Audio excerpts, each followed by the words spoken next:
So here we have the Hyundai Tucson on a 67 plate. Going to start off by showing you around the outside of the car, and then we'll hop in and run through some controls on the inside. But from the outside, you can see it's a 5-door car with alloy wheels. Let's start off inside the boot and then work our way around the rest of the car from there.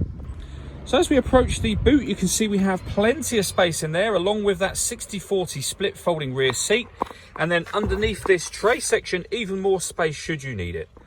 Okay, so we're just going to work our way back round to the front of the car, and then we'll hop in and run through some controls on the inside. But now that we've done a full circle of it, you can see it's in excellent condition the whole way round. Just briefly before we climb in, I think it's well worth seeing the interior from this exterior point of view. There's plenty to run through on the dashboard, so let's hop in and we'll do that now. Okay, now that we're inside the car, we're going to start with the dials. On the left-hand side, we have the rev counter, and on the right-hand side, the speedometer and fuel gauge. In the middle, you can see the total miles for the car, which are 19,056.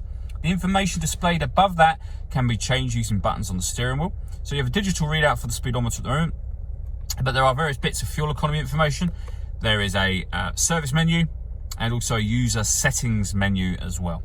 We back out to the steering wheel.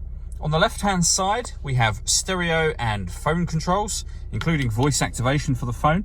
You can only use those, of course, after such time as you have paired the phone up.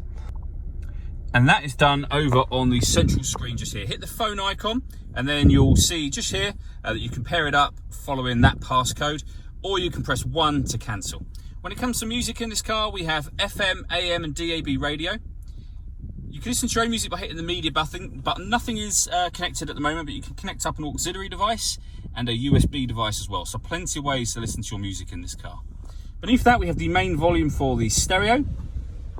We then have air conditioning. So we've got fan speed, temperature, direction you'd like the air to be distributed in. When you're happy with those settings, that button turns the air conditioning, in this case, off, back on again, so it's on when that blue light shows. Beneath that, you can either bring in fresh air from outside the car or recirculate the air that's in it. That's a good way of heating it up or cooling it down quickly, depending on the temperature you've set on this dial here, of course. Under that, we have two 12-volt charging sockets, as well as the auxiliary and USB inputs.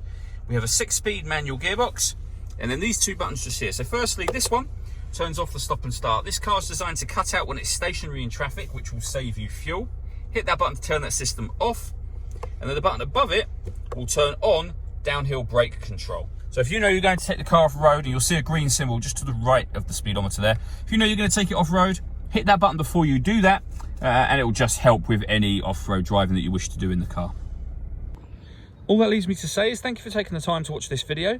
If you'd like to come and see the car in person and have a test drive, please feel free to call any of our MJA sites. We'd love to hear from you soon.